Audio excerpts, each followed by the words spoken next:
तस्मै श्री गुरुमूर्तये नमः। इदं श्री दक्षिणामूर्तये माया छाया वराकी कथमिव लभतां मयि अनन्ते प्रतिष्ठाम् आस्थाने चेश्वरत्वं गृहिणी हरिहरा हन्तवन्ने स्फुलिङ्गाः अद्वैते द्वैतखेला गगननलिनवत् स्वप्नवज्जीवमेला श्री पूर्णानन्दवाणी सुतशिखर सुधा स्वदीनः पुनातु अखण्डानन्द सम्बोध पूर्तये ब्रह्ममूर्तये सुधास्मित समाश्लिष्ट नेत्रान्तरस्फूर्तये नमः।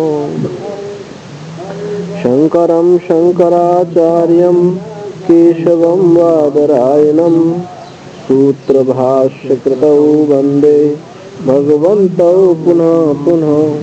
ईश्वरोर्गुरुरात्मेति मूर्तिभेदविभागिने व्योमवद्व्याप्तदेहाय दक्षिणामूर्तये नमः। ॐ वाङ्मे मनसि प्रतिष्ठितं मनो मे वाचि प्रतिष्ठितं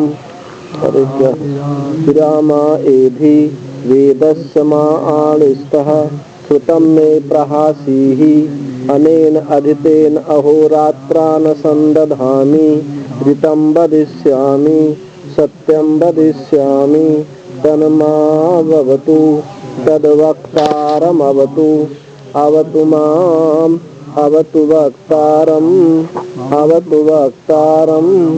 ॐ शान्तिः शान्तिः शान्तिः। तदुक्तं ऋषिणा गर्भे नु सन्ननु एवेषाम् अवेदम् अहं देवानां जनिमानि विश्वा शतं मा पुरा आयसि अरक्षन् अधाशयनो जवसा निर्दीयम् इति गर्भे एव एतच्छयानो वामदेव एवम् उवाच स एवं विद्वान् अस्मात् शरीरभेदाद् ऊर्ध्व उत्क्रम्य अमुष्मिन् स्वर्गे लोके सर्वान् कामान् आप्ता अमृतः समभवत्।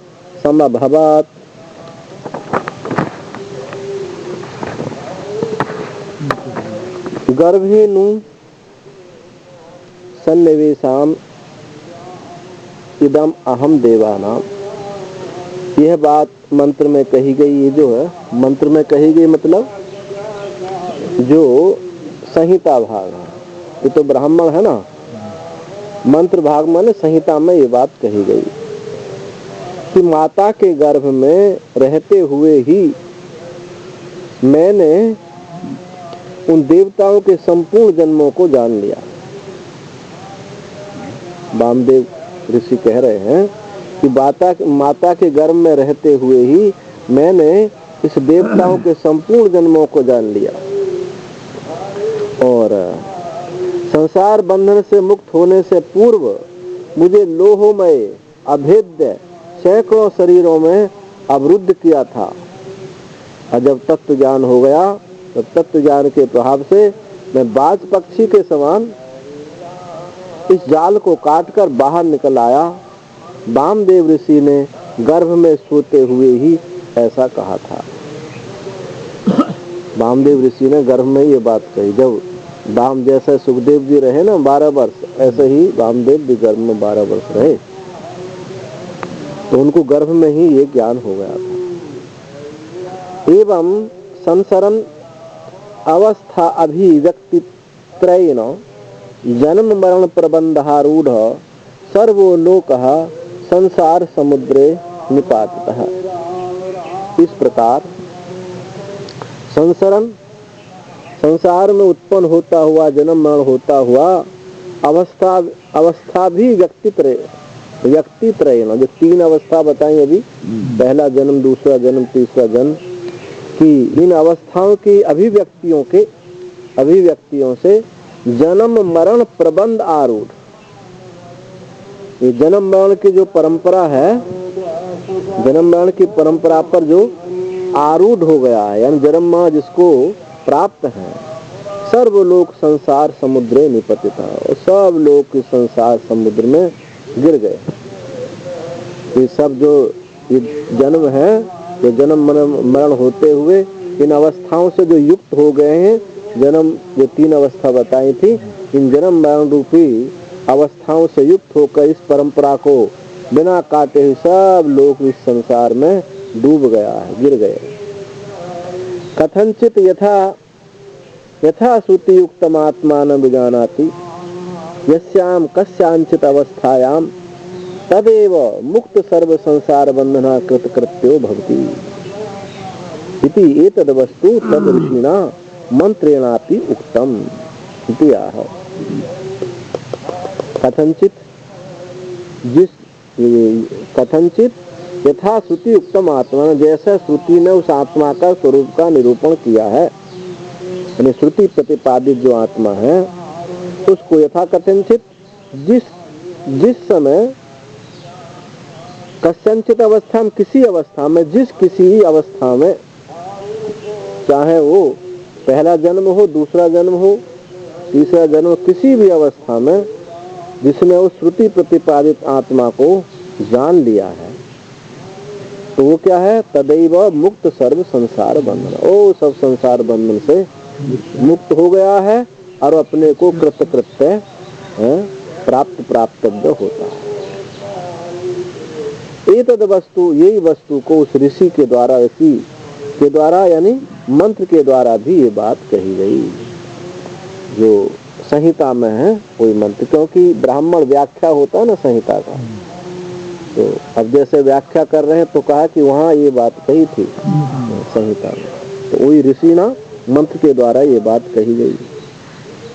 गर्भे नु मातु गर्भाशयेव सनवसनम,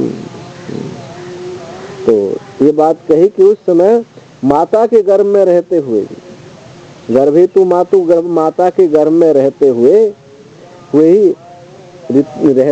ही नु इति वितर्क, नु जो इसमें निपात आ रहा है वो वितर्क के लिए है, यानी गर्भ में ही रहते हुए, वास करते हुए, अनेक जन्मांतर भावना परिपाक वसात, अनेक जन्मांतर भावना की परिपाक वसात। अब देखो अनेक जन्म के लिए मतलब वितर्क का मतलब जैसे आक्षेप करते हैं ना, ऐसा करते हैं, ये बात ऐसा कही है ना, गर्भ में ही उसने जान लिया है ना, ऐसा इस भाषा में जब बात करेंगे तो नाकार्थ नहीं हुआ, वहाँ वो वितर्क हुआ, ऐसे वितर्क कहते हैं कि उसी बात को आक्षेप रूप से, तर्क रूप से कह देना। अनेक जन्मांतर भावना परिपाक बसात एसाम देवानाम वाग आदीनाम जनिमानी विश्वानि सर्वाणि ननु अवेदम अहम अहो अनुबद्धवानस्मि। अनेक जन्मों में, अनेक जन्म, बहुत सारे जन्म हुए, उन भावनाओं से परिपाक होकर के, परिपाक का मतलब सब दुख छिटपिट करके है, ये हुआ कि भैया इस संसार में नहीं, बहुत ठोकर खाकर। अनेक जन्मों, वामदेव को वही जन्म नहीं था, बहुत जन्मों में उन्होंने कष्ट झेले, तो अनेक जन्मांतर भावना परिपाक बसात, ये देवताओं यानी अग्नि आदि देवताओं के और जन्म संपूर्ण अग्नि आदि देवता जो है सबके जन्म को उन्होंने जान लिया। अहम अनुबद्धवान अस्मि, उनको ये अनुभव हो गया, कि ये अनुभव हुआ कि सब जगह दुख ही दुख है, जन्मने में दुख, जीवित रहने में दुख है, और फिर मरने में दुख, दुख ही दुख है, ये संसार दुखालयम, ये दुख का घर है, यहाँ सुख का लेस भी नहीं है, जो सुख है वो भी दुख ही है, सुख जो लग रहा है वो दुख आने के लिए ही है। तो शतम अनेकम भावो मां माम पुर आयसी आयस्य लोहमयी इव अभेद्यानि शरीरानि अत्यभिप्राय। कि संसार बंधन से मुक्त होने के पूर्व, संसार बंधन से मुक्त होने के पहले ही अनेकों लोहमय, लोहों की जंजीरों में, लोहों की जंजीर में जैसे बांध देते हैं, तो ये क्या शरीर ही जंजीरें हैं। लोहों में अभेद्य शरीरों में मुझे अवरुद्ध किया हुआ था, बंध रहा हुआ था, मेरी वासनाओं ने मुझे बांध रखा था और कुछ न बांधा। अरक्षण रक्षितव्यः संसार पास निर्गमात्।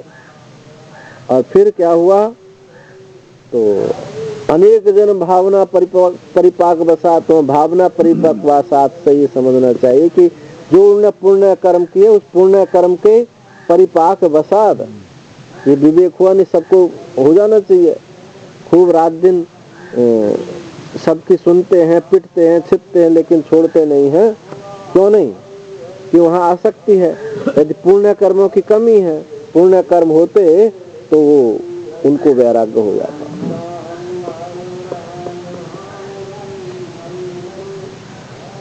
तो अरक्षण रक्षितव्यः संसार पास निर्गमात्, संसार पास निर्गमात् अधोअधः शयेन इव जालम भित्वा। जब स आत्मज्ञान कृत सामर्थ्येन निर्दीयम निर्गतोऽस्मि। और उस जैसे शयन पक्षी होता है बाज, जाल को काटकर बड़े वेग से उड़ जाने के बाद इस पिंजरा से निकल जाता है, ऐसे ही मैं आत्मज्ञान जनित शक्ति के द्वारा उससे बाहर निकल आया। मुझे विवेक हो गया उस आत्मज्ञान शक्ति से। संसार पास निर्गमात अधोशयन, जैसे पक्षी जो है जाल को भेद करके निकल ही आता है, जब सा बहुत शीघ्रता से, तो ऐसे ही आत्मज्ञान कृत सामर्थ्य से मैं निर्गत, उसमें मैं निकल आया, विवेक से निकल आया। अहो गर्भ शयानो वाम देव ऋषि एवं उवाच एतत्।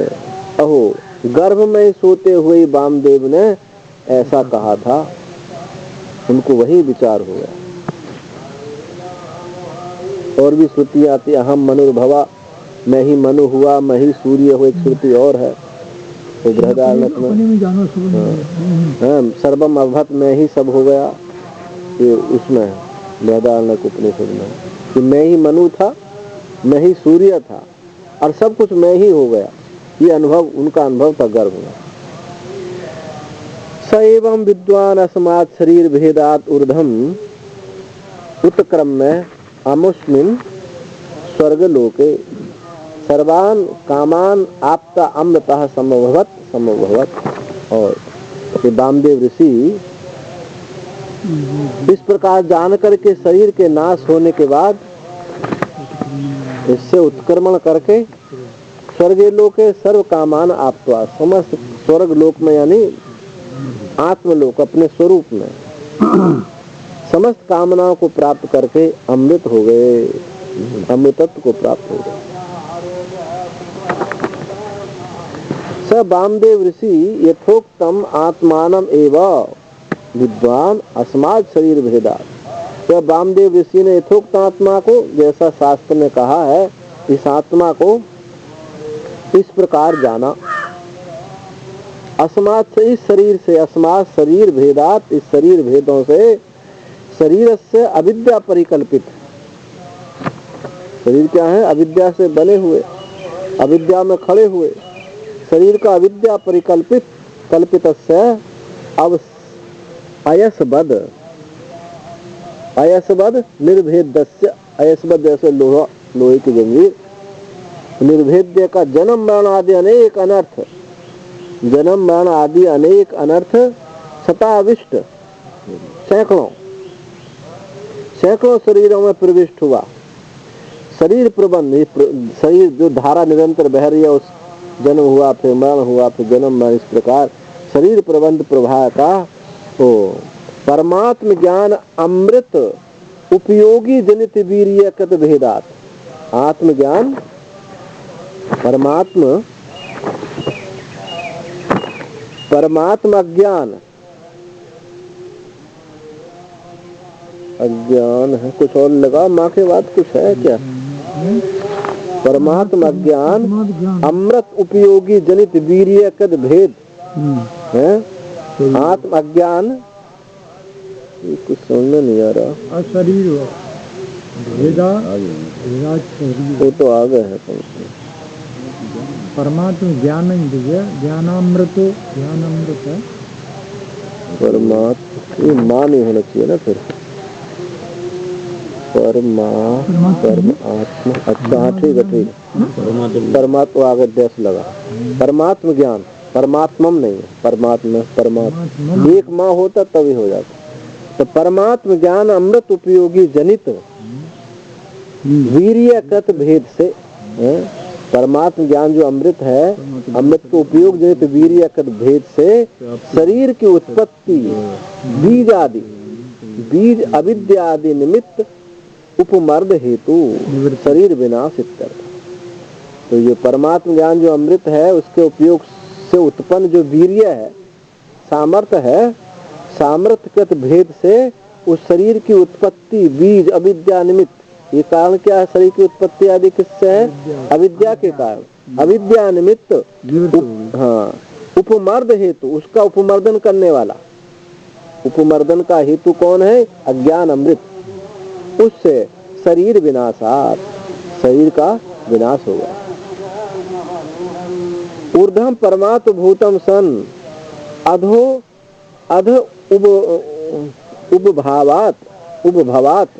उद्भवात संसाराद उत्क्रम्य ज्ञान अवद्योतितम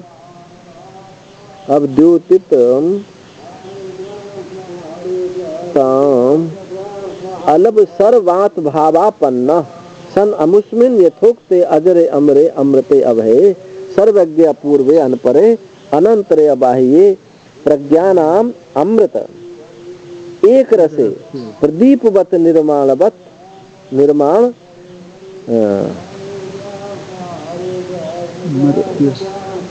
मत्य गमत स्वर्गे लोके स्वस्मिन् आत्मने स्वस्वरूपे अमृता समभवत।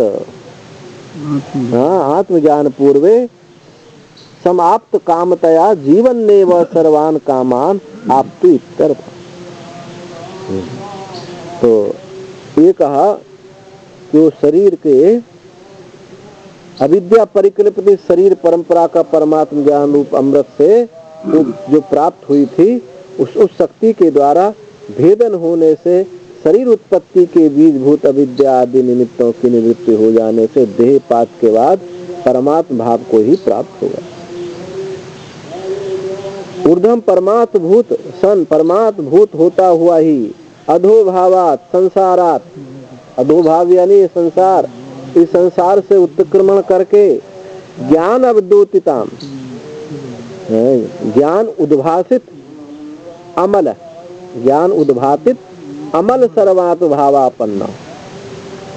तो ज्ञान अवद्योतित जो अमल निष्कल शुद्ध जो सर्वात भावापन्न होता हुआ अमुस्मिन, उस यथोक्त, अमुस्मिन कौन? यही यथोक्त अजर अमर जो लोक है परमात्म स्वरूप, इस अजर अमर में अमृत अभय में सर्वज्ञ में अपूर्वम अनपरम, जिसके जो पहले और बाद में से जो रहित है, पूर्व से रहित है और बाद से रहित है, पर से रहित है, अनंतरे जो बाहर भीतर से रहित है, प्रज्ञान आत्म एक रस से प्रदीपवत, प्रदीपवत दीपक के समान निर्माणमति अवगत स्वर्गे, अवगमत स्वर्गे। इस स्वर्ग में, स्वर्गलोक क्या है? स्वस्मिन् आत्मनि, अपनी आत्मा में ही, अपने स्वस्वरूप में ही वो अमृत को प्राप्त हो गया। यानी आत्मज्ञान से पूर्व समस्त जो कामना थी, आत्मज्ञाने पूर्वम समाप्त कामनातया जीवन नेव सर्वान कामान आप्तु इत्यर्थः। आत्मज्ञान से पूर्व समस्त कामना रूप से हो, उन जीते जी ही समस्त कामना को प्राप्त उसने कर लिया। आप तो काम हो गया। कैसा द्विवचनम सफलस्य सो उदाहरणस्य आत्मज्ञानस्य परिसमाप्ति प्रदर्शनार्थम। और ये जो 2 बार कहा है समभवत समभवत, ये द्विवचन जो है सफलस्य स उदाहरणस्य, फल सहित, उदाहरण सहित, फल सहित आत्मज्ञान की परिसमाप्ति को दिखाने के लिए। अब आगे कहते हैं 3 अध्याय में, को अयम आत्मा इति वयम उपासस्महे कतरास आत्मा येन वा पश्यति येन वा शृणोति येन वा गन्धान् जिघ्रति येन वा वाचं व्याकरोति येन वा स्वादु च विजानाति।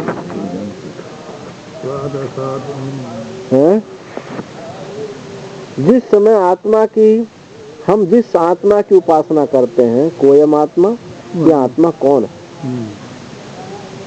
जिससे जीव प्राणी देवता जो है, जिससे सुनता है, जिससे गंधों को सूंघता है, या जिससे शब्दों का विश्लेषण करता है, जिससे स्वाद अस्वाद वस्तु को जानता है, ये सब वह कौन सा आत्मा है?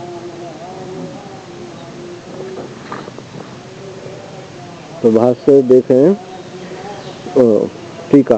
पूर्वस्मिन् अध्याये जन्मत्रया निरूपणेन वैराग्यम निरूपितम ज्ञान उत्पत्त्यर्थम। जो पहले 3 अवस्था बताई थी, जन्मत्रय जो 3 जन्म बताए थे, उन जन्म के निरूपण के द्वारा वैराग्य निरूपण किया गया। वैराग्य के लिए है क्या रहेगा? मंत्र के ऊपर विद्या साधन कृत सर्वात्म भाव। हाँ हाँ, तो मैं ठीक अभी पढ़ा कहाँ मैं, टीका पढ़ रहा हूँ। संगति क्या है ना इसकी।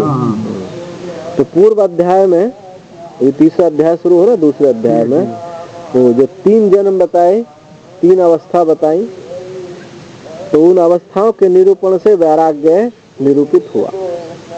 ज्ञान उत्पत्ति के लिए, उस ज्ञान की उत्पत्ति के लिए इस वैराग्य का निरूपण किया। न च पदार्थ शोधनम बिना वैराग्य मात्रेण ज्ञान उत्पत्ति की पदार्थ शोधन पूर्वकम वाक्यार्थम कथितुम 6ठो अध्याय की अभिप्रेत। तो ये कहा कि 2रे अध्याय में तो वैराग्य कराया इन अवस्थाओं के वर्णन करने से, परंतु पदार्थ का शोधन नहीं किया जाए, वैराग्य तो हो जाए, तब तो पदार्थ का शोधन ना हो तो ज्ञान नहीं हो सकता। पहले अंतःकरण की शुद्धि, उसका फल वैराग्य, फिर श्रवण, श्रवण से त्वम पदार्थ, तत्पदार्थ का शोधन और एकता, ये ज्ञान, और उसके बाद सर्व कर्म संन्यास, और फिर ज्ञान निष्ठा। क्रम है। तो पहले वैराग्य होगा, जब तक वैराग्य नहीं होगा तब तक उत्तम पदार्थ तत्पदार्थ का शोधन कैसा करेगा, क्योंकि जब तक तो इंद्रियों में रमण करता रहेगा। तो पदार्थ शोधन के बिना वैराग्य मार्ग से ज्ञान उत्पत्ति नहीं हो सकती। पदार्थ शोधन पूर्वक ही वाक्यार्थ कथितुम, इस पदार्थ शोधन पूर्वक ही वाक्य कहने के लिए कौन सा वाक्य आएगा आगे? अयम आत्मा ब्रह्म। इस उपनिषद में क्या वाक्य है जो महावाक्य बोलते हैं ना 4, तो इसी उपनिषद में है अयम आत्मा ब्रह्म। तो ये वाक्यार्थ कहने के लिए 6ठा अध्याय आरंभ किया जाता है। तो कैसे, अब देखो पदार्थ शोधन होता है। ब्रह्म विद्या साधन कृत सर्वात्म भाव फलाप्ति वामदेवादि आचार्य परंपराया वृत्त्या अवद्योत्यमानाम ब्रह्मवित परिषदि अत्यंत प्रसिद्धाम उपलम्भमाना मुमुक्षुवो ब्राह्मणा अधुनातना ब्रह्म जिज्ञासवो अनित्य साध्य साधन लक्षणात् संसारात् अजीभावात् व्यावृत्सवो विचारयन्तो अन्योन्यम पृच्छन्ति कोयम आत्मा इति। बहुत लंबा वाक्य होगा। तो श्रुति के द्वारा, श्रुति के द्वारा वामदेव आदि जो आचार्य परंपरा, श्रुति से आचार्य परंपरा के द्वारा और ब्रह्म विद्या साधनकृत सर्वात भाव फल प्राप्ति को उपलब्ध करने वाला, श्रुति परंपरा से ब्रह्म विद्या साधनकृत सर्वात भाव की प्राप्ति को उपलब्ध करने वाले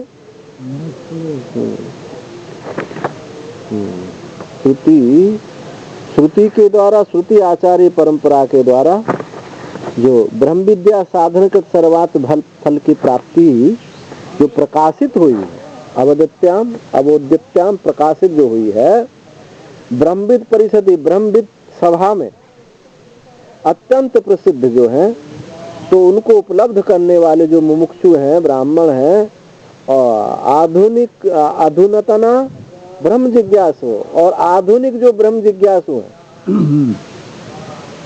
आधुनिक इस समय जो ब्रह्म जिज्ञासु हैं, अनित्य साध्य साधन लक्षण संसार से जीव भाव पर्यंत इनको निवृत्त करने की इच्छा वाले जो आधुनिक जो जिज्ञासु हैं, मुमुक्षु हैं, उन्होंने विचार यंतो अन्योन्यम पृच्छति, एक दूसरे को पूछते हुए विचार किया। क्या विचार किया? कोयम आत्मा, ये आत्मा कौन है? कथम यम आत्मानम अयम आत्मा इति साक्षाद्यम उपासस्महे, एक आत्मेति, जिस आत्मा को यम आत्मानम, जिस आत्मा को अयम आत्मा, ये आत्मा है, साक्षात हम उपासना करें, तो आत्मा कौन सा है? जिस आत्मा को कि यह आत्मा है, इस प्रकार साक्षात हम उपासना करें, वो आत्मा कौन सा है? का आत्मा? तो आत्मा क्या कई है? ऐसा कहा कि उनमें कौन सी को उपासना करें? साक्षात के लिए तो साक्षात हम उपासना करें, तो साक्षात उपासना करें, वो आत्मा कौन सा है? या च आत्मानम अयम आत्मा इति साक्षात उपासीनो वामदेवो अमृतः समभवत् तमेव वयम अपि उपासस्महे कोनु खलुसा आत्मे। और जो इस आत्मा को, ये आत्मा है, ऐसा साक्षात उपासना करते हुए वामदेव जो है अमृतत्व को प्राप्त हो गए, उसी को हम उपासना करते हैं। तो कोनु खलुसा आत्मा, उनमें कौन सा वो आत्मा है?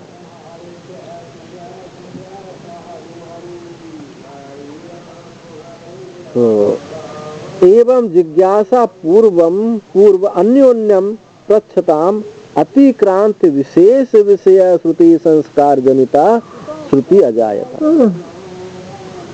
तो उनमें कौन से आत्मा को उपासना करें? तो वो आत्मा बता रहे हैं, दो आत्मा को। तो इस प्रकार जिज्ञासा पूर्वक अन्योन्य एक दूसरे को पूछते हुए, जिज्ञासा पूर्वक एक दूसरे को पूछते हुए, प्रश्न करते हुए, अतिक्रांत विशेष विषय श्रुति संस्कार जनिता स्मृति अजायता, आत्म संबंधी विशेष विवरण से युक्त उपयुक्त सुक्ति के संस्कार से उनको स्मृति हो गई। जब विचार कर रहे हैं, निरंतर कोई विचार करे, तो आत्म संबंधी ही चर्चा हम करें, तो वहाँ एक विशेष संस्कार उत्पन्न होता है और फिर वो विचार करते हैं।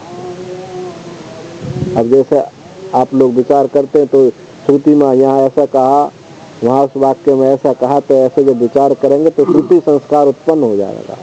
और श्रुति संस्कार उत्पन्न होने से उसकी स्मृति हुई कि फिर ये आखिर है क्या, इसलिए स्वाध्याय जरूरी होता है।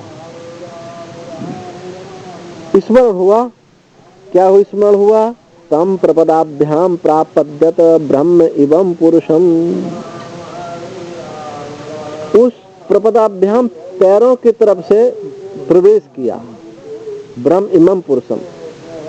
तो वो ब्रह्म जो है, पुरुष पादाग्र भाग यानी तलुओं के द्वारा ब्रह्म में प्रवेश हुआ। ये कहाँ है? इस उपनिषद में नहीं है ये आराम, जो इसी का दूसरा अध्याय है, वहाँ कहा था कि चरणों की तरफ से परमात्मा ने प्रवेश किया।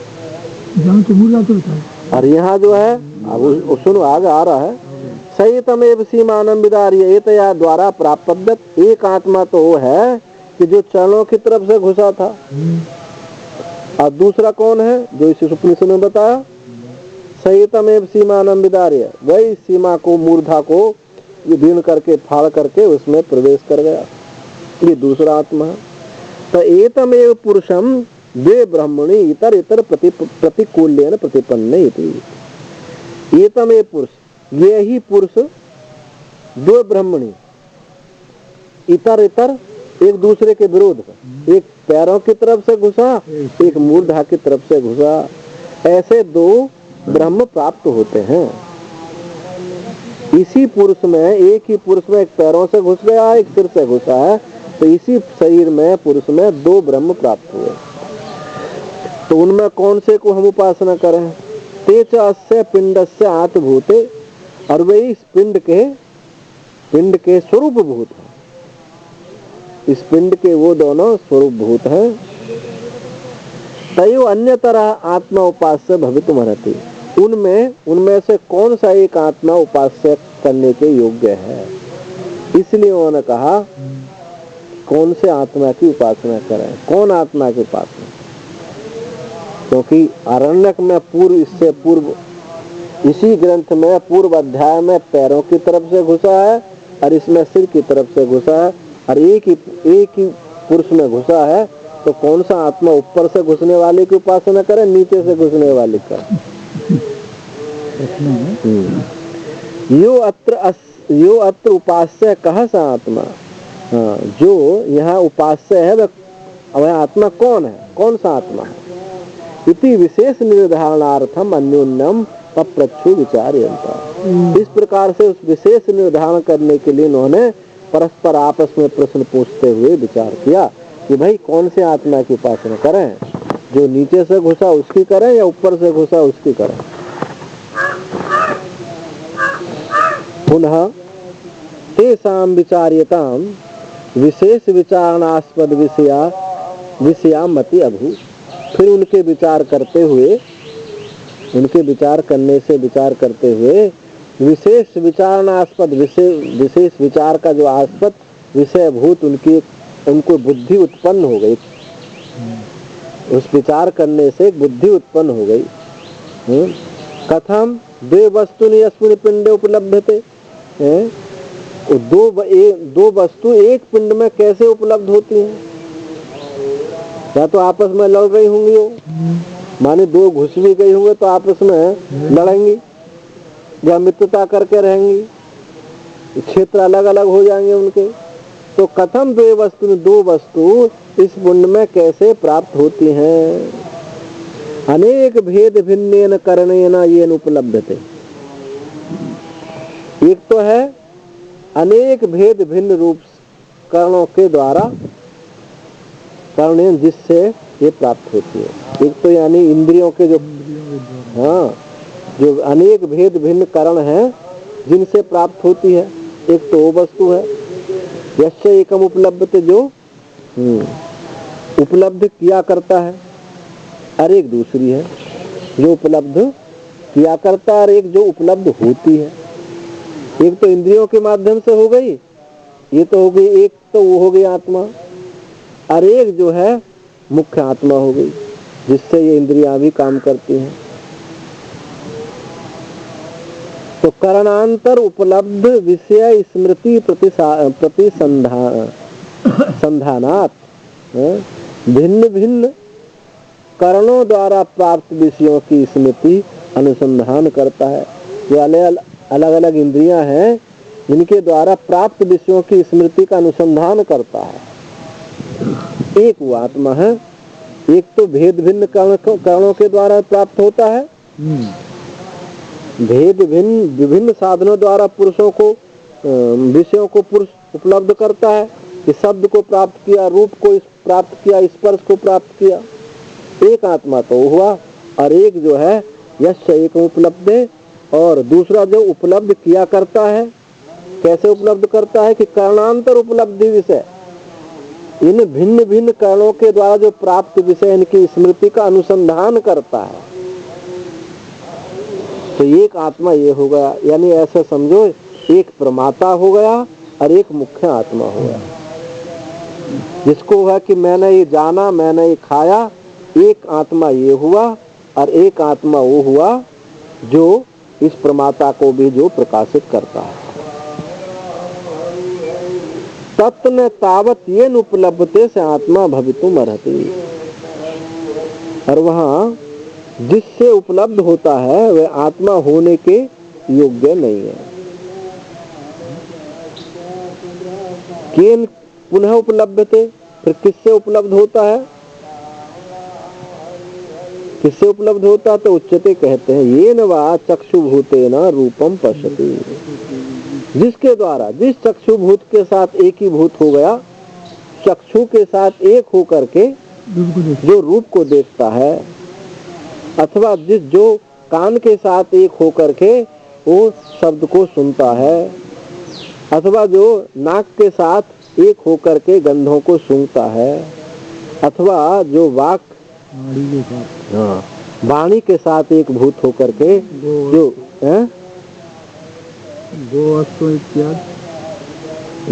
नाम लेता है। अभी कहाँ गा आ गई? वाचम नामात्मिकाम व्याकरोति गो अश्व इति एवं आद्याम साधो साधुति।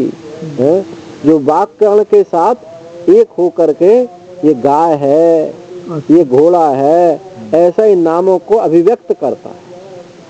और इत्यादि साधु असाधुति च, ये अच्छा है, ये बुरा है, इनको जो है, इनको सबको बोलता है।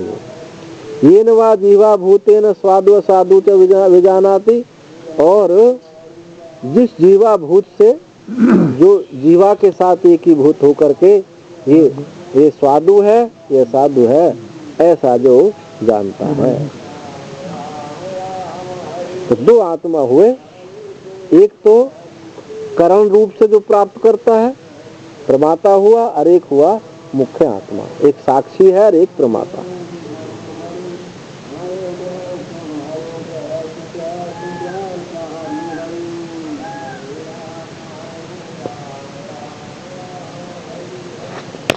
अच्छा, यद एतद हृदयं मनः च एतद संज्ञानम अज्ञानम विज्ञानम मेधा दृष्टि धृति मति मनीषा ज्योति स्मृति संकल्प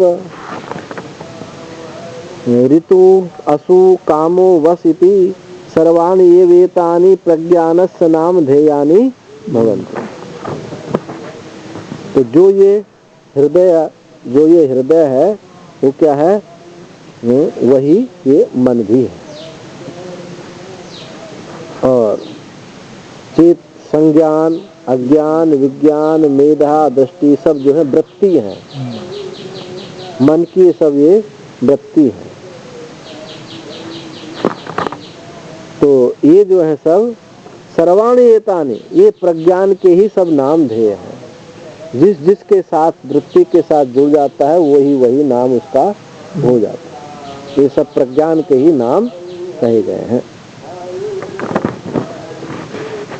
किम पुनः तदेव एकम अनेकधा भिन्नम करणम इति उच्यते।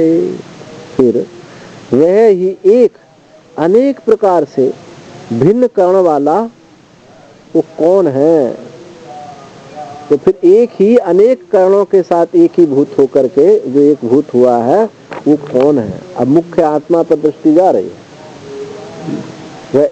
वह ही एक अनेक प्रकार से भिन्न होता हुआ जो करण है वो कौन है? वो कौन है? एक ही अनेक सारे करण बना हुआ है। उच्चते कहते हैं यदुक्तम पुरस्तात् प्रजानाम रेतो हृदयम हृदयस्य रेतो मनः मनसा सृष्टा आपश्य वरुणश्च हृदयान मनो मनसा चंद्रमा तदेव एतद हृदयम मनः च एकम एतद अनेकधा। विदुक्तम पुरस्तात् पहले कहा है, यानी वही संहिता में, उसमें पूर्व अध्यायों में, उपनिषद से पूर्व अध्याय ब्राह्मण में ये बात कही कि प्रजानाम रेतो हृदयम। तो प्रजा का जो रेत है, निसार है, वो क्या है? हृदय है। प्रजाओं का जो सार भूत है वो है हृदय है। हृदय शरीर तो मन, और हृदय का सार क्या है? ये मन है। मनसा सृष्टा आपस्य वरुणा, और मन के द्वारा ही ये आप और वरुण की सृष्टि हुई है। आप है? जल और जल के देवता, हाँ, जल और जल के देवता, इनकी सृष्टि हुई है। हृदयान मनो, और हृदय से मन, और मन से चंद्रमा। तद एव एतद हृदयम मनः, वह ही यह हृदय मन है। एकम एतद अनेकता, यह एक ही अनेक प्रकार से है। ये मन ही अनेक प्रकार से है, अनेक वृत्ति है इसकी। तो अभी जितनी सारी वृत्ति गिनाई, संज्ञान, अज्ञान, विज्ञान, मेधा, ये सब मन की ही वृत्ति है। एतेन अंतःकरणेन एकेन, एक अंतःकरण के द्वारा, इस एक अंतःकरण के द्वारा ही चक्षु भूतेन रूपम पश्यति। ये इस एक अंतःकरण रूप से चक्षु होकर के ये रूप को देखता। ये मन ही रूप को देखता, आंख नहीं देखती, रूप मन ही देखता। अश्रोत भूतेन, अरे ये मन ही स्रोत स्वरूप होकर के, स्रोत होकर के, कान होकर के शब्द को सुनता है। और यही मन ही नासिका होकर के सूंघता है। और यही बाघ होकर के, वाणी होकर के बोलता है। और यही जीवा होकर के स्वाद लेता है। तो स्वेनैव विकल्पना रूपेण मनसा विकल्पति, और अपने विकल्पना रूप से, अपना जो उसका रूप है, संकल्प विकल्प करना, अपने विकल्प रूप से ही, मन से ही ये विकल्पना करता, अपनी निजी वृत्ति। तो हृदय रूपेण अध्यवसति, और हृदय में यानी बुद्धि रूप से जो है जो निश्चय करता है। तस्मात् सर्व कर्ण विषय व्यापारकम एकम इदम करणम सर्व उपलब्ध्यर्थम उपलब्धो। इसलिए सब कर्ण विषय व्यापार, जितना भी सब इंद्रियों का व्यापार है, व्यापार ये एक ही है। ये एक ही ये करण, एक ही ये करण है जो उपलब्धि के लिए उपलब्धा बना हुआ है, जो प्राप्त करने वाला है। तथा च कौशितकी नाम, और कौशितकी उपनिषद में भी कहा, प्रज्ञया वाचम समारुह्य वाचा सर्वाणि नामानि आपनोति। ये प्रज्ञा से ये वाणी पर आरूढ़ होकर के सब शब्दों को, सर्वाणी नामानि, सब नामों को व्याप्त करता है। प्रज्ञा से वाणी पर आरूढ़ हो जाता है और ये सब नाम रूपों को बोलता है, व्याप्त कर लेता है। प्रज्ञा चक्षु समारोह है, और ये प्रज्ञा से ही चक्षु पर आरूढ़ होकर के चक्षु के द्वारा ही सब रूपों को प्राप्त करता है इत्यादि। बात सनेक च, और बृहदारण्यक उपनिषद में भी कहा, मनसा ही एव पश्यति मनसा शुनोति हृदयेन ही रूपाणि जानाति। मन से ही ये देखता है, मन से ही ये सुनता है, और मन से ही ये रूपों को जानता है। हृदय न बुद्धि, बुद्धि से रूपों को जानता है इत्यादि। तस्मात् हृदय मनोवाचस्य सर्व उपलब्धि करणत्वम प्रसिद्धम। इसलिए जो ये हृदय और मन वाची जो है, हृदय मनोवाची जो ये अंतःकरण है, ये ही सब उपलब्धि का करण प्रसिद्ध। तदात्मकस्य प्राणो, और जो प्राण भी है वो भी उसका स्वरूप ही है। ये मन ही प्राण है। तदात्मकस्य प्राणो, मन ही, मन का स्वरूप ही ये प्राण है। यो वही प्राण स प्रज्ञा, जो प्राण है वही ये प्रज्ञा है। या वही प्रज्ञा स प्राण, जो ये प्रज्ञा वही प्राण है।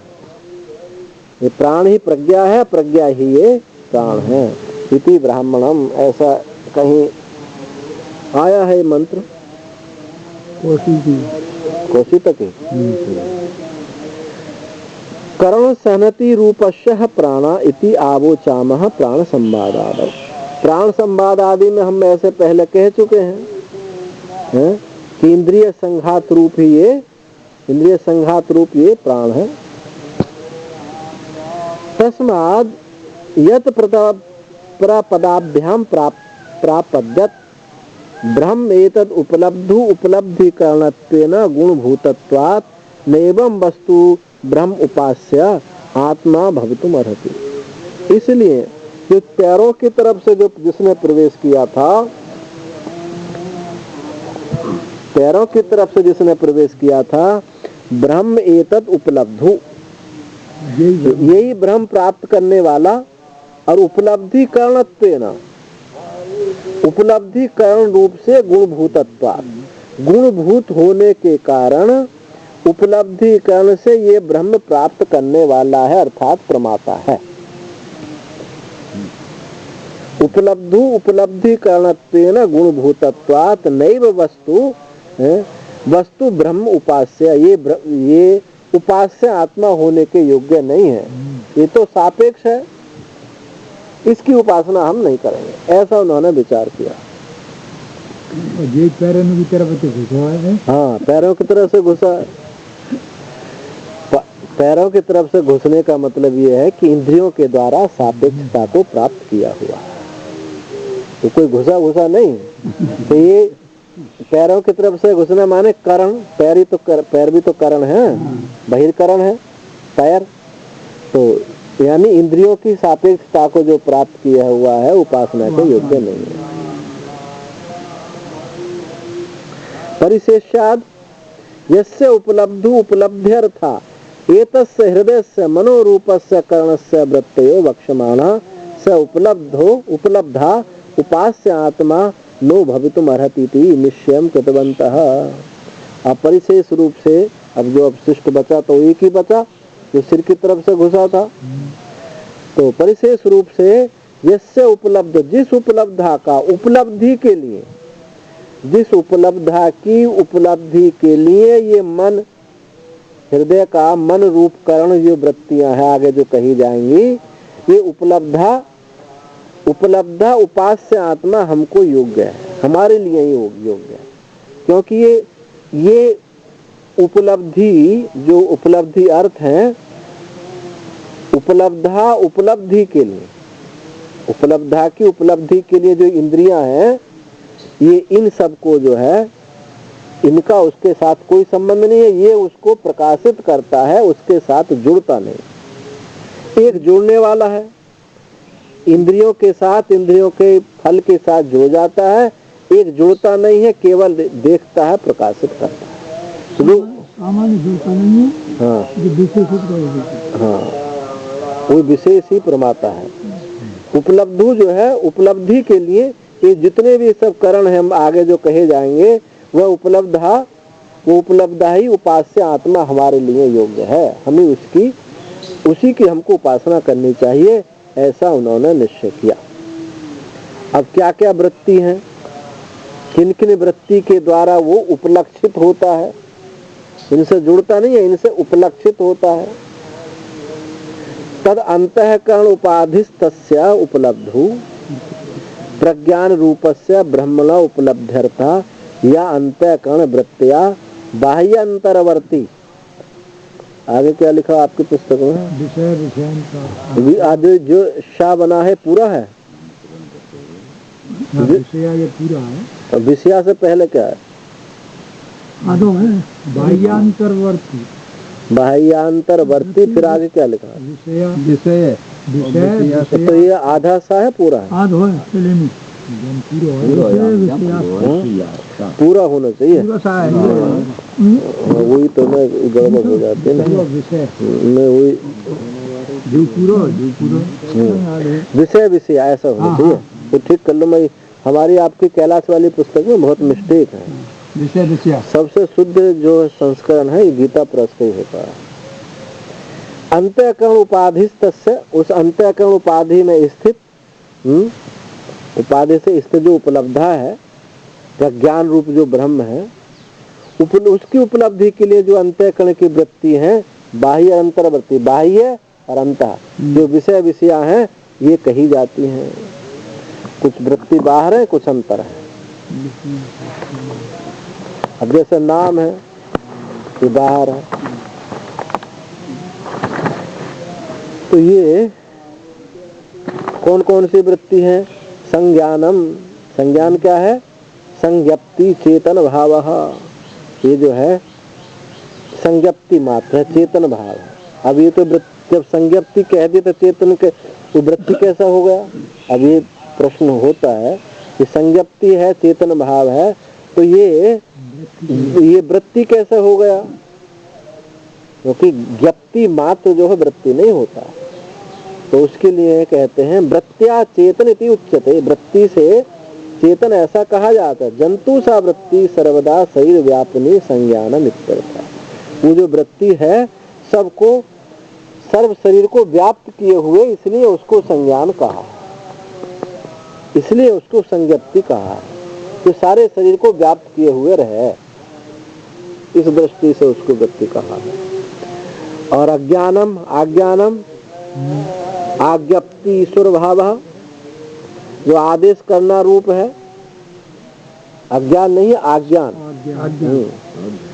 आदेश करना रूप यानी ईश्वर भाव, शासन करने वाली वृत्ति।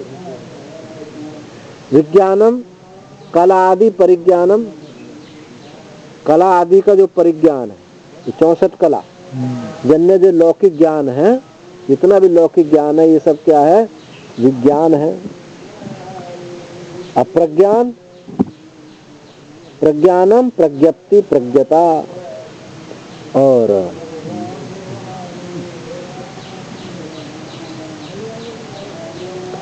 तात्कालिक प्रतिभेत्यर्थ, जो तात्कालिक प्रतिभान होता है वो है प्रज्ञान। और संज्ञान था कि जो सबको व्याप्त किए हुए है, ऐसी वृत्ति। और प्रज्ञान वो जो है तात्कालिक प्रतिभास करने वाला। ये उत्तम्भनम भवति सा वृत्ति भृति इति अन्वयः। शरीर आदि उत्तम्भकस्य वृत्ति विशेषस्य भृतित्वे लौकिक व्यवहारो मानवाः। अब कहते हैं आगे धृति, धारणम अवसन्नानाम शरीर इंद्रियाणाम यया उत्तम्भनम भवति।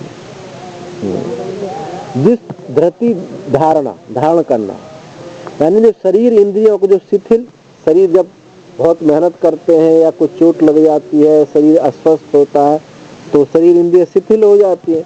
उन शिथिल शरीर इंद्रियों को भी जो खड़ा कर देता है, उनको भी जागृत कर देता है, धारणा शक्ति। कहते हैं ना, ये तो इनका शरीर, तो शरीर में कुछ भी नहीं है, ये आत्मबल से चल रहे हैं। कोई आत्मबल ही धारणा शक्ति, हाँ, धारणा शक्ति। शिथिल शरीर इंद्रियों जो है जिससे ये जागृत होती हैं, वो धारणा शक्ति। भृत्या शरीरम उद्वहंती इति वदंती, भृति के द्वारा ही शरीर ये उद्वहंती, डोलता फिरता है, ऐसा कहते हैं। और मति मननम, जो मनन करना है ये मति है। मनीषा तत्र स्वातंत्र्यम, और मनीषा जो है स्वतंत्र, जो शासन करने वाली है, मन पर जो शासन करने वाली है, स्वतंत्र है, वो मनीषा। ज्योति चेतसो रुजा आदि दुखित्व भाव। और ज्योति क्या है? चित्त की दुखित्व भाव। जब रोग हो जाता है शरीर में, रुधि रोग, चित्त के जो रोग से दुखित भावन, अब हम ठीक नहीं है, अब हमारा शरीर काम नहीं कर रहा, तो जो दुखीपना होता है ये है ज्योति। स्मृति स्मरणम संकल्प शुक्ल कृष्ण आदि भावे न संकल्पनम रूपादि नाम, कि ये शुक्ल कृष्ण आदि भाव से जो संकल्प करना, रूप आदियों का, ये गोरा है, ये काला है, ऐसा संकल्प है। गोरे काले आदि ये है संकल्प। क्रतुर अध्यवसाय, और जो क्रतु है ये निश्चय है, यानी चित्त है, क्योंकि बुद्धि तो पहले आ गई। और मेधा आई थी ग्रंथ धारण सामर्थ्यम, मेधा बताई थी ना, ग्रंथ को धारण करने की सामर्थ्य। दृष्टि इंद्रिय द्वारा सर्व विषय उपलब्धि, और दृष्टि बताई थी कि जो इंद्रियों के द्वारा सब विषयों को उपलब्ध करने वाला है। तो यहाँ जो है तो क्रतु क्या होगा, यहाँ अध्यवसाय, ये इस चित्त हो गया।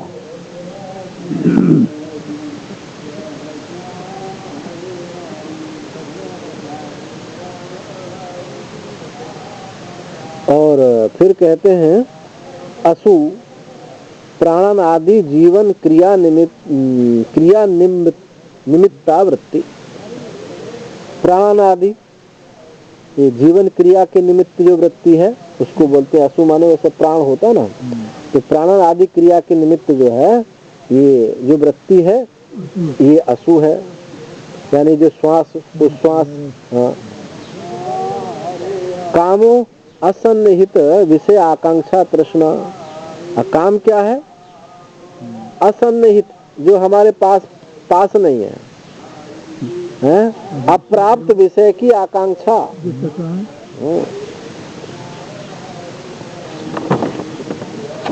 यानी काम को ही तृष्णा कहा है।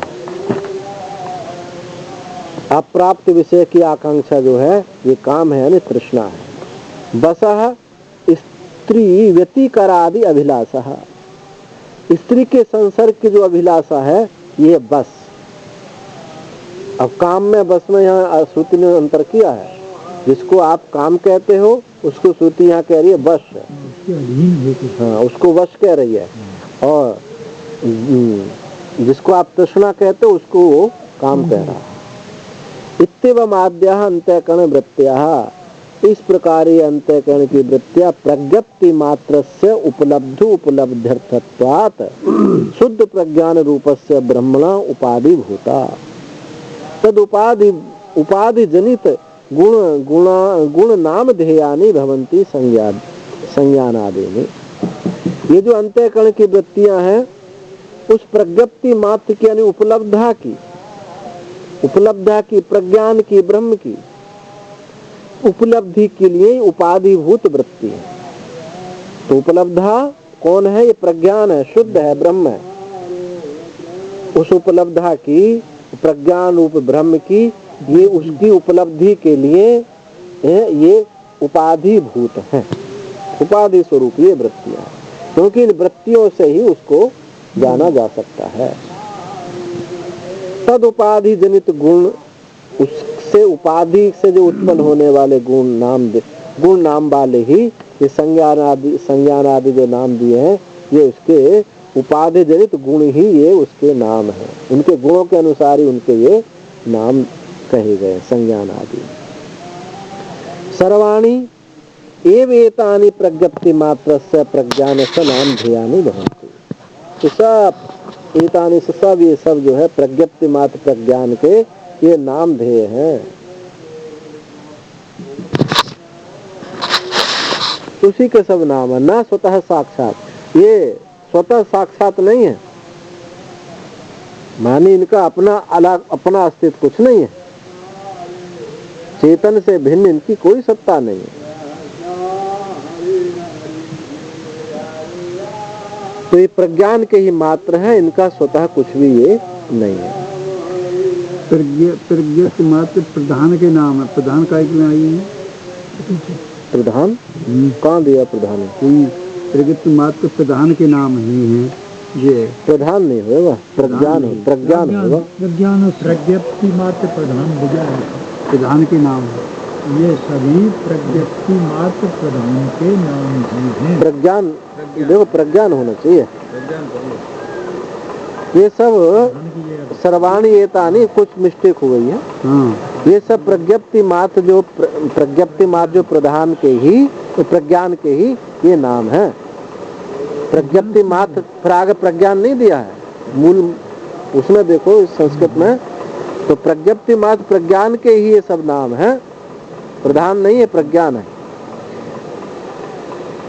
तथा च उक्तम प्राण प्राणो नाम भवति। और कहा भी है कि प्राणानेव, ये प्राण क्रिया करता हुआ ही ये प्राण नाम इसका होता है। ये सांस लेता हुआ जो है ये सब ये प्राण करने के कारण इसको प्राण कहा गया है। S Brahma S Indra S Prajapati एते सर्वे देवा इमानि च पंच महाभूतानि पृथ्वी वायुर आकाश आपो ज्योतिषी इति एतानि इमानि क्षुद्र मिश्राणि इव बीजानि इतराणि च इतराणि चांडजानि च जारुजानि च स्वेदजानि चोद्भिजानि च अश्वा वा पुरुषा हस्तिनो यत् किंचिदेदं प्राणिजंगमं च पतत्री च यच्च स्थावरं सर्वं तत्प्रज्ञान नेत्रम् प्रज्ञाने प्रतिष्ठितं प्रज्ञान नेत्रो लोकः प्रज्ञा प्रतिष्ठा प्रज्ञानम ब्रह्म।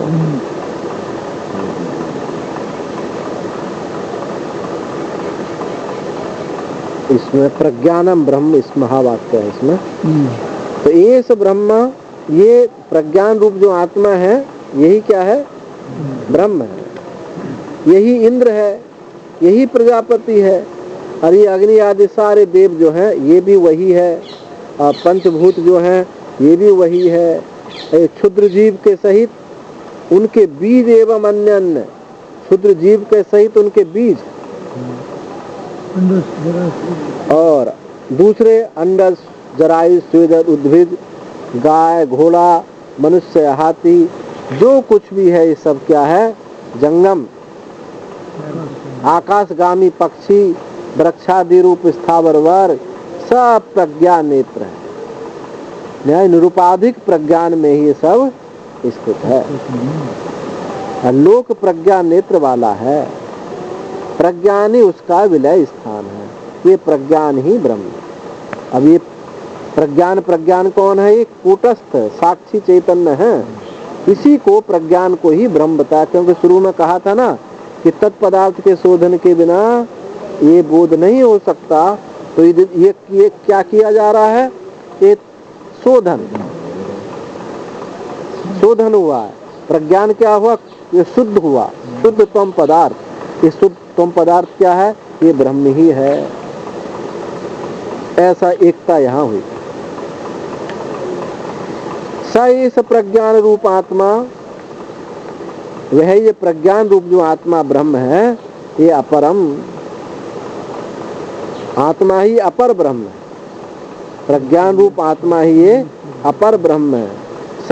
सर्व शरीरस्थ प्राण है, संपूर्ण इंद्रियों में स्थित प्राण प्रज्ञात्मा है। अपर ब्रह्म नहीं, एक कूटस्थ है। ये प्रज्ञान रूप आत्मा अपर ब्रह्म क्यों कहा? क्योंकि अभी इसमें कुछ परिच्छिन्नता है, इसमें कुछ परिच्छिन्नता है। और जब कहते हैं ना कूटस्थ में परिच्छिन्नता है, और जो ब्रह्म है परोक्ष ब्रह्म है, जो पर ब्रह्म है उसमें परोक्षता है। परोक्षता और परिच्छिन्नता दोनों जब कट जाती हैं, ब्रह्म की परोक्षता कटती है और जीव की परिच्छिन्नता कट जाती है, तब अपरोक्ष ज्ञान होता है। तो इसलिए इसको अपर ब्रह्म कहा। ये प्रज्ञान रूप आत्मा ब्रह्म जो है अपर है, अपर ब्रह्म। सर्व शरीरस्थ प्राण प्रज्ञात्मा, ये सब शरीरों में स्थित जो प्राण है ये प्रज्ञात्मा है। अंतःकरण उपाधिषु अनुप्रविष्ट जल भेदगत सूर्य प्रतिबिंब बद हिरण्य गर्भ प्राण प्रज्ञात्मा। और प्रज्ञात्मा को व्यष्टि से समष्टि तक ले गए। व्यष्टि से समष्टि में ले जा, मतलब जब आप समष्टि में होंगे तभी बोध होगा, व्यष्टि से जब तक उठेंगे नहीं। देखो योगियों का भी, उनका भी आत्म का ज्ञान होता है, लेकिन एक शरीर में ही होता है। इस शरीर में ही देह इंद्रिय प्राण आदि से वो अलग हो जाता है। तभी तो बना रहता है कि दूसरा है वो मुक्त, अभी बंधन में है, मैं मुक्त हो गया। इस शरीर के आवत के कारण तो हुआ। लेकिन वेदांत क्या करता है? आपको इस शरीर में नहीं ले जाएगा, आप विश्व से आपको वैश्वानर बताएगा। हाँ, समष्टि की तरफ ले जाए। आप संपूर्ण इस देह के साथ संपूर्ण दृश्य प्रपंच को एक कर लेते हैं। जितने भी सारे जीव हैं इनको आप अपने शरीर के साथ एक कर लेते हैं, तब उसमें विवेक करते हैं। तो आप कौन हो गए? आप समष्टि में पहुंच गए, नहीं पहुंच गए? कोई बात यहाँ भाष्यकार कह रहे हैं कि यह जो प्रज्ञान रूप आत्मा है, यदि एक ही शरीर में रहेंगे तो फिर अद्वितीय बोध नहीं हो सकता। अब ये प्रक्रिया है अलग अलग। अब जैसे आभासवाद की प्रक्रिया है, उन्होंने पहले एक देह से विवेक किया, मनोमय अन्नमय आदि कोशों से, और समष्टि में जो ब्रह्म है वो पंचभूतों से विवेक कर लिया। अब वहां फिर एकता कर ली वहां। और एक दूसरी प्रक्रिया यह है कि सबको एक साथ ही मिला दो। पहले अपने को, अपने शरीर को, समस्त देह जितना भी जड़ जंगम चेतन है सब के साथ जो एक कर लो, और फिर उससे वहां विवेक करो। तो वहां जो एकता होगी वहां ये शोधन वोधन नहीं करना पड़ेगा, फिर वो सबके साथ एक ही साथ शोधन हो जाता। तो ये वही प्रक्रिया है यहाँ कि ये प्रज्ञान रूप आत्मा जो है ब्रह्म है, अपर है। तो सब शरीरों में स्थित जो प्राण है यही प्रज्ञात्मा है। अंतःकरण उपाधियों में जो अनुप्रविष्ट हुआ, और कैसे अनुप्रविष्ट हुआ? जल भेदगत सूर्य प्रतिबिंबवत। जैसे जल में सूर्य का प्रतिबिंब पड़ता, अनेक शरीरों में, अनेक पात्रों में रखा हुआ जल, उसमें सूर्य का प्रतिबिंब जो पड़ता है अलग अलग मालूम पड़ता है, पर सूर्य वहाँ एक ही होता है। ऐसे अलग अलग शरीर में ये एक ही चेतन मालूम पड़ रहा है, ये वस्तुतः एक ही चेतन है। तो सूर्यगत जलगत जल भेदगत सूर्य प्रतिबिंब के समान ये हिरण्यगर्भ आत्मा, ये प्रज्ञात्मा है। ये आपका शोधन होगा, तम पद का शोधन होगा। एस वे इंद्रो, एस एव इंद्रो गुणाद देवराज होगा। यही इंद्र है, गुणों के कारण इंद्र है क्योंकि सबको व्याप्त किए हुए है, अथवा देवराज इंद्रिय यही है। एस प्रजापति या प्रथमदः शरीरी, ये प्रजापति है जो प्रथम उत्पन्न होने वाला शरीरी है।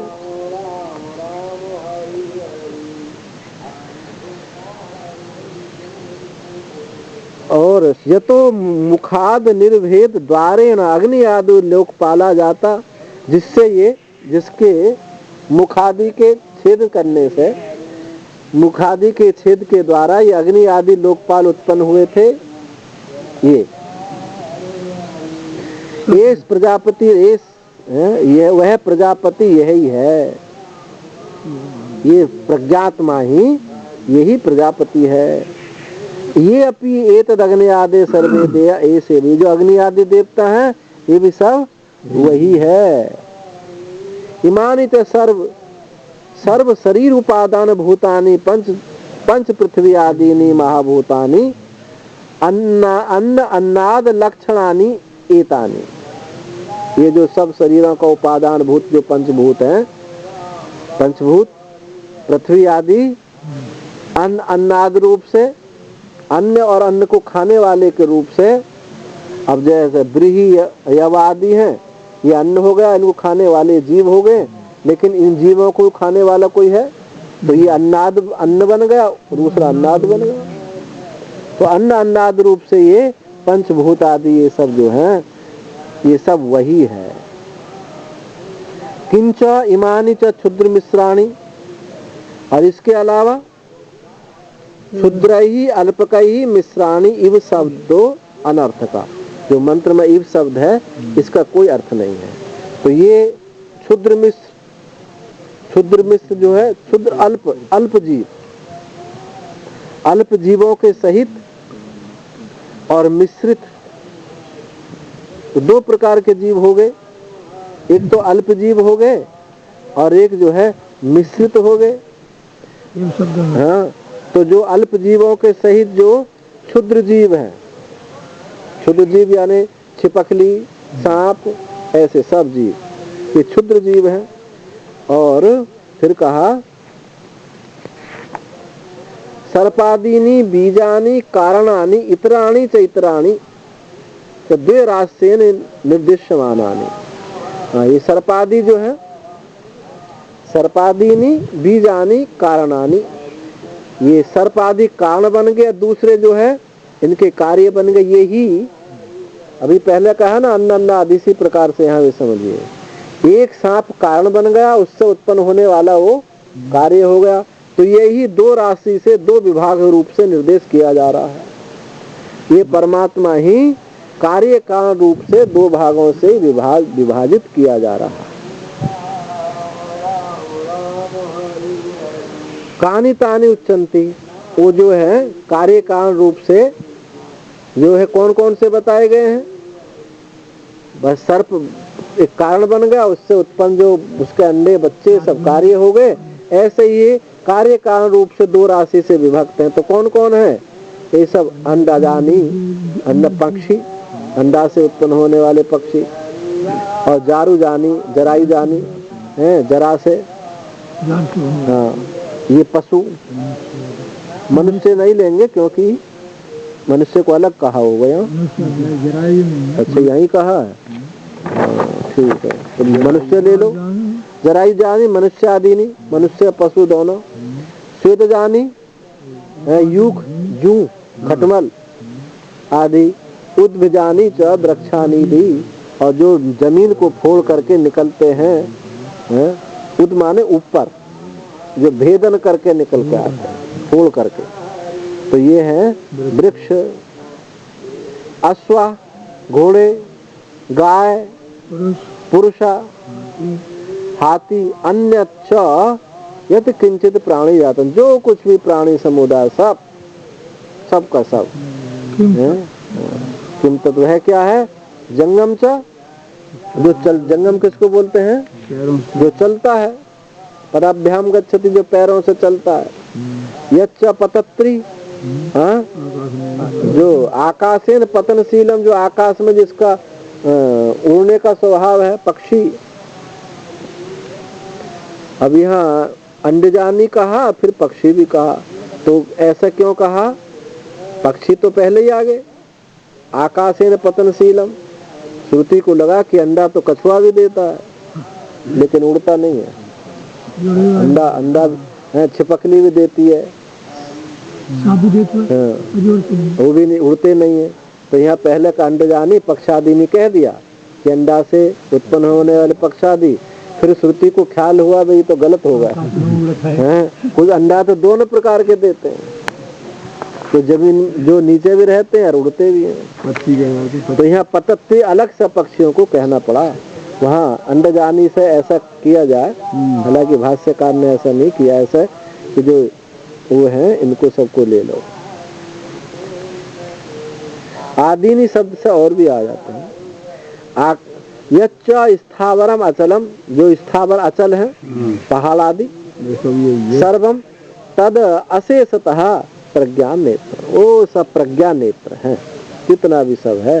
प्रज्ञप्ति प्रज्ञा च ब्रह्मैव, और जो प्रज्ञा है वह ब्रह्म ही है। नेत्र किसको कहते हैं? नियते अनेनिति, नेत्र जो ले जाता है, जो ले जाता है वो है नेत्र, यानी ले जाने वाला नेता।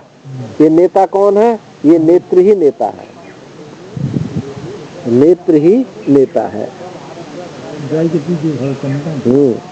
नेता के पीछे सब चलते हैं ना सब, हाँ, ऐसे ही जो है नेत्र के ही पीछे सब चलते हैं।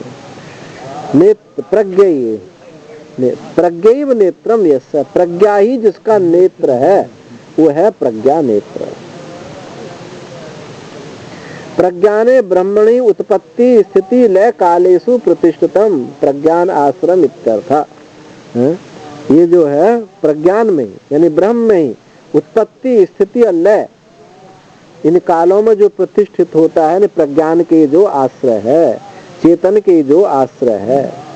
प्रज्ञान नेत्रो लोको लोकः पूर्व, जैसे पहले कहा कि लोक, प्रज्ञा नेत्रो लोकः, ये लोक ही है। प्रज्ञा चक्षुर्वा सर्व एवं लोका, जो प्रज्ञा चक्षु है ये सब लोक ही प्रज्ञा चक्षु है। प्रज्ञा प्रतिष्ठा सर्वस्व जगतः, ये संपूर्ण जगत की प्रतिष्ठा क्या है? ये प्रज्ञा ही है, इसलिए ये प्रज्ञान ही ब्रह्म। ये प्रज्ञा प्रज्ञा क्यों नहीं? प्रज्ञान ही है, ये प्रज्ञान ही ये ब्रह्म। यहाँ ये महावाक्य चरितार्थ हुआ, शोधन किया और शोधन के बाद में बता दिया कि ये जो है ब्रह्म है। चलो पूरा कर दो इसको। तदेतत् प्रत्यस्तमित सर्व उपाधि विशेषम स निरंजनम निर्मलम निष्क्रियम शांतम एकम अद्वैतम अद्वयम नेति नेति सर्व विशेषापोह्य संवेद्या सर्व शब्द प्रत्यागोचरम तद अत्यंत विशुद्ध प्रज्ञा उपाधि संबंधेन सर्वज्ञम ईश्वर संयम भवति। वह यह प्रत्यस्तमित सब उपाधियों से रहित निराकरण कर किया हुआ होता हुआ जो निरंजन है, मल से रहित है और निष्क्रिय है, शांत है, एक है और अद्वितीय है, और जिसको श्रुतियां कहती हैं नेति नेति, ये ऐसा नहीं है, ऐसा नहीं है, ऐसा नहीं है, सब विशेषों से जो रहित संवेद्य मात्र है, केवल वेद्य जानने मात्र है। सर्व शब्द प्रत्यागोचर, शब्द जितने भी शब्द हैं उन प्रत्ययों से वो उनका जो विषय नहीं होता है, जो अत्यंत विशुद्ध है।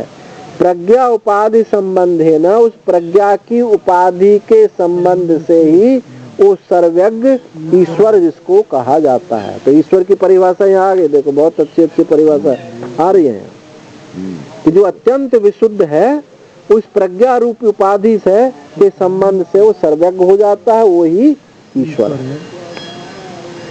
सर्वसाधारण अव्याकृत जगत बीज प्रवर्तकम नियंत्रित्वात् अंतर्यामी संयम भवति। अंतर्यामी किसको कहा? तो सर्वसाधारण अव्यक्त जगत बीज का जो प्रवर्तक है, अव्याकृत जगत बीज का जो प्रवर्त करने वाला है, उसका नियंता करने वाला होने से उसको अंतर्यामी कहा। तदैव वह ही व्याकृत जगत बीज भूत बुद्ध्यात्म अभिमान लक्षणम हिरण्यगर्भ संयम भवति। सब कितनी अच्छी अच्छी परिभाषा यहाँ। हिरण्यगर्भ क्या है, ईश्वर क्या है, अंतर्यामी क्या है, विराट क्या है, सब परिभाषा दी। वही अव्याकृत जगत बीज भूत बुद्धि आत्माभिमान लक्षणम, कार्य भेद के नाम बने। हाँ, बुद्धि कार्य भेद से एक ही के जब वो प्रज्ञा उपाधि से संबंध होता तो ईश्वर है, और जब वो जगत इस बीज का जगत का प्रवर्तक होता अंतर्यामी, और जब ये व्याकृत जगत बीज भूत जो व्याकृत है इस जगत का जो बीज भूत उस बुद्धि आत्माभिमान लक्षण होता है, वो जो है हिरण्यगर्भ होगा, यानी महत समष्टि बुद्धि आत्माभिमान लक्षण माने समष्टि बुद्धि का अभिमानी हिरण्यगर्भ। तदैव अंत अंड उद्भूत प्रथम शरीरी। देखो पहले आया था शरीरी, प्रथम शरीरी आया था ना पहले, प्रथम शरीरी कहीं आया था, प्रज्ञात्मा के लिए प्राण के लिए कहा था ना। अब याद नहीं कौन से उसमें आता प्रथम शरीर। अब यहाँ है प्रथम शरीर कौन है? हिरण्यगर्भ। अब प्रथम शरीर कौन है? ये है विराट। शरीर देह और देही, ऐसा देही कौन है? जीवात्मा, और देह माने शरीर। तो यहाँ कह रहे हैं वही अंतर अंडों से उत्पन्न हुआ उद्भूत प्रथम शरीर उपाधिमान, प्रथम शरीर की उपाधि वाला विराट प्रजापति जिसको कहा जाता है। तद उद्भूत अग्नि आदि उपाधि देवता, और उससे उत्पन्न जो है ये अग्नि आदि उपाधि देवता, इनको देवता कहा जाता है अग्नि आदियों को। तथा विशेष शरीर उपाधिषु अपि, तो विशेष शरीर उपाधियों में भी वही है। जो इसके अलावा और भी जो शरीर है ना, विशेष ये तो सामान्य शरीर बताए, विशेष शरीर जो ये शरीर जो है अलग अलग शरीर है, सब उपाधि शरीरों में वो विशेष वो भी वही है। ब्रह्मादि स्तंभ पर्यंतेषु तत्तत नाम रूप लाभो ब्रह्मणा। ये ब्रह्मादि से लेकर स्तंभ पर्यंत में उस नाम रूप से जो प्राप्त होने वाला है वो ब्रह्म का ही है, ब्रह्म ही है। तदेव च एकम सर्वोपाधि भेद भिन्नम सर्वै प्राणी भी तार्किकस्य सर्व प्रकारेण ज्ञायते। वही एक परमात्मा सब उपाधि भेद भिन्न सर्व उपाधि भिन्न भिन्न उपाधियों से सब प्राणियों के द्वारा तार्किकों के द्वारा सब प्रकार से जाना जाता है। सब प्रकार से विकल्पिते अनेक प्रकार से विकल्पित होता हुआ जाना जाता है। योगी उसको परमात्मा कहते हैं, भक्त जिसको भगवान कहते हैं, सांख्य जो है और नहीं प्रधान नहीं, सांख्य उसको पुरुष कहते हैं, योग और सांख्य योग उसको पुरुष कहते हैं, वेदांत उसको ब्रह्म कहता है। अपने उन नाम रूप उपाधियों से उनके द्वारा अनेक प्रकार से विकल्प किया, एक के ही अनेक रूप होते हैं उन उपाधियों के कारण। एतमेके वदन्ति अग्नि, ये श्रुति है नहीं कुछ और मनुस्मृति हो। एतम एक, यह एक ही, एक को ही कोई अग्नि कहता है, कोई मनु कहता है, मनु मन्ने है, कोई प्रजापति कहता है, कोई इंद्र कहता है, दूसरे उसको प्राण कहते हैं और दूसरे उसको ब्रह्म शाश्वत ब्रह्म कहते हैं। मनुस्मृति ऐसा कहा। सा एतेन प्रज्ञेन आत्मना अस्मान् लोकात् उत्क्रम्य अमुस्मिन् स्वर्गे लोके सर्वान् कामान् आप्त्वा अमृता संभवत।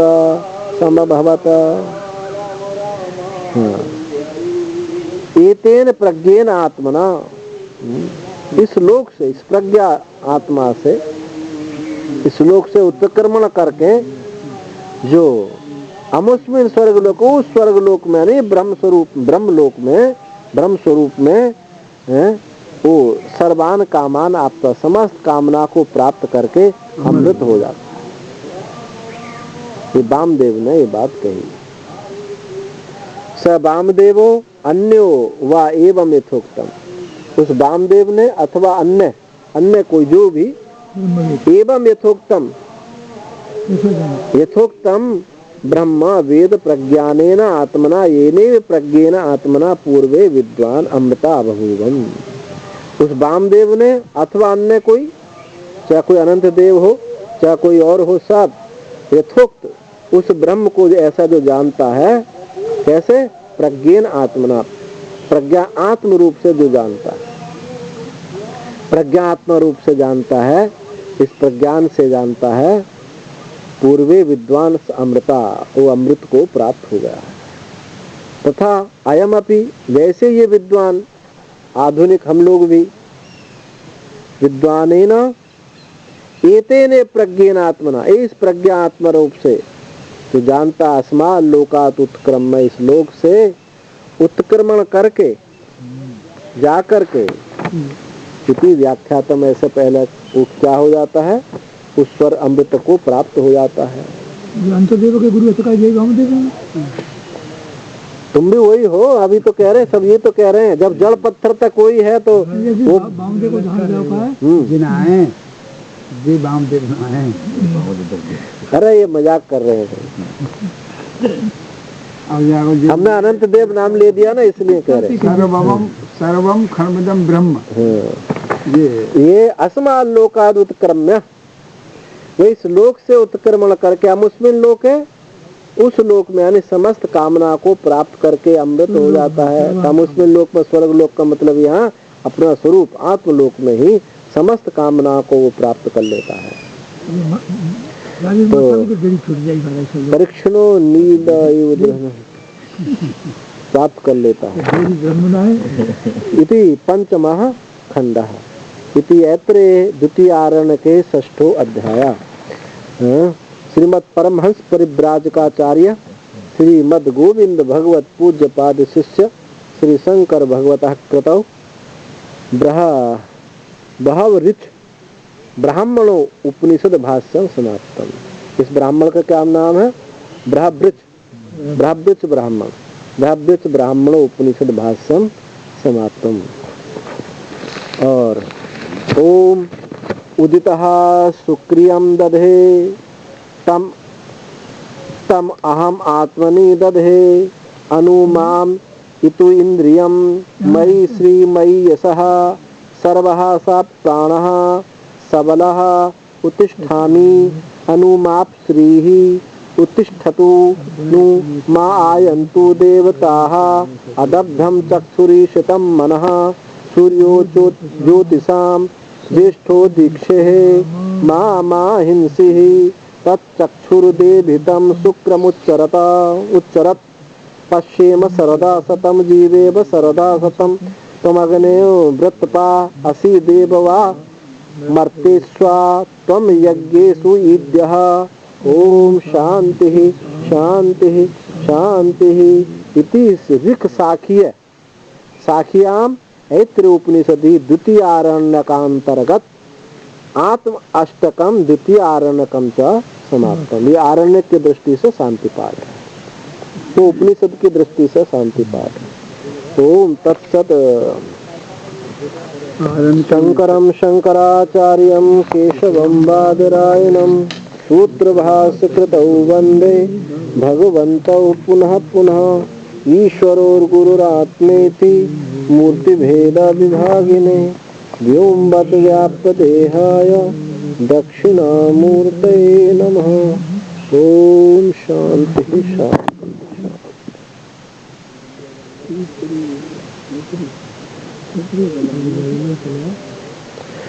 कल निकाल लो पुस्तक।